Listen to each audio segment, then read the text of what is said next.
بسم الله الرحمن الرحيم aan wax ka barano farqiga u dhaxeeya price and value ama qiimaha lacag ahaaneed iyo faa'iidada isticmaalka shayga haddaan ku hormarno inaan qeexno price ama qiimaha lacag ahaaneed waxaan dhihi karnaa waa lacagta aan ku gadano badeecadaha ama adeegyada waxaana xadida ama jaangooya qofka badeecada ama adeega gadaya ama milkiilaha ah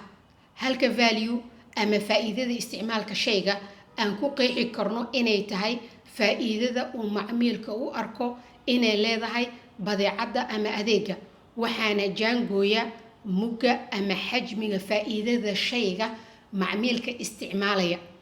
waana arrin ay ku kala duwan yihiin macaamiisha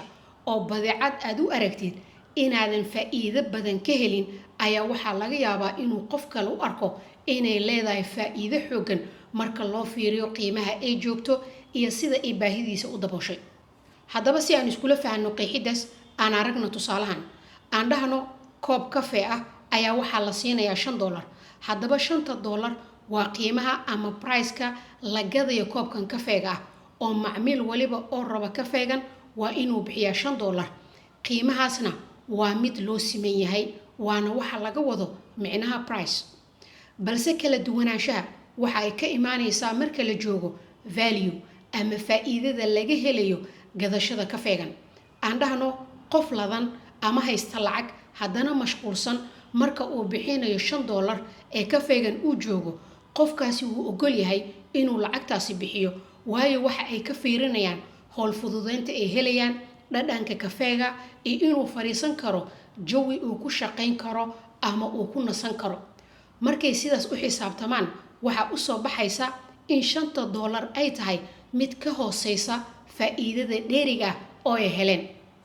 dhanka kale qof jecel inuu kafeega ku samaysto guriga caqli uma arko inay koob kafe ah ka bixiyaan $5 waana waxa aan u dhahnay marka ay imaato value waa lagu kala duwan yahay oo qof waliba miisaankiisa wuu ka duwan yahay kan kale gunaanad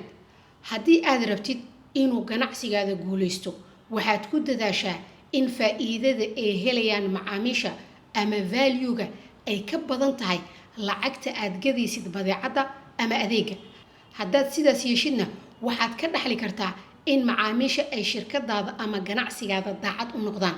micnaha customer satisfaction iyo loyalty hadda ka hor ayaan kasoo hadalnay ee fadlan ka dhigayso lifaaqa hoose rabbanaa taqabbal minna innaka anta as-samiicu al-caliim mahadsanidin waa inoo mar kale haddii rabbi idmo